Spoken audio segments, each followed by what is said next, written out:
हा आहे सूर्यास्त वाल्मी नाक्याचा आणि ही झाडी आहे आपली वॉटर पंपाजवळ. आणि हा जो आवाज येतोय तो आहे आपल्या औरंगाबादला येणाऱ्या पाण्याचा, जिथे पाईपलाईन आज फुटलेलं आहे आणि त्यामुळे हे सगळं पाण्याचा आवाज आपण बघू शकतो. आणि इथून हे पाणी थोडं वायाला पण जात आहे आणि वाहत पण जात आहे. तिकडे शूटिंग अलाउड नाही आहे, वॉचमॅन बसलेले आहेत म्हणून घेत नाही, पण खूप पाणी वाया जात आहे एवढं मात्र नक्की. आणि ही संध्याकाळची वेळ जी आहे ती फार सुंदर आहे. आज आपले 6 वाजलेले आहेत.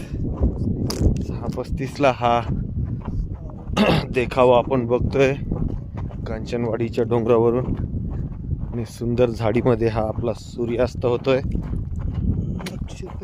नक्षत्रवाडीच्या परिसरामध्ये, कांचनवाडीच्या परिसरामध्ये असं हे स्थान आहे. आणि रोज आमचा संध्याकाळचा व्यायाम जो होतो चालण्याचा तो याच दिशेने असल्या कारणाने रोज वेगवेगळे प्रसंग मी टिपत असतो, तेच आपल्यासमोर. आणि इथे समोर आहे धुळे सोलापूर हायवे, ते आपण बघू शकतो, जिथे गाड्यांची वर्दळ आपल्याला दिसते, येणाऱ्या जाणाऱ्या गाड्या, पाईपचे वॉल. आणि इथून आता हे नवीन पाईपलाईन सुरू होत आहे.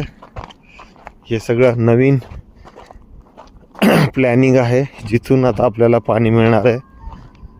आणि हा जो परिसर आहे, कधी काळी आपल्या सातारा गावला जे खंडोबाचं मंदिर आहे, ते वरती एक खंडोबाचं मंदिर आहे पुराण काळात बांधलेलं.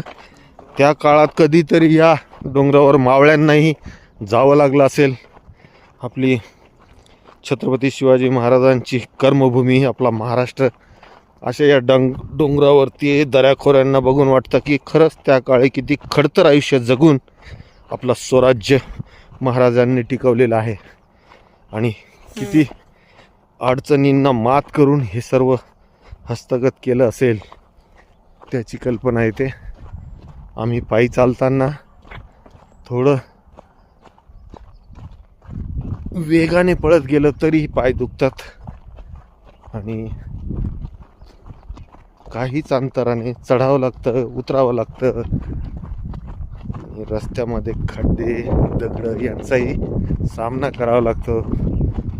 अशा ह्याच्यामध्ये त्या काळी कसे जगले असतील आपले मावळे. आणि हा आहे खुलताबाद, दौलताबाद.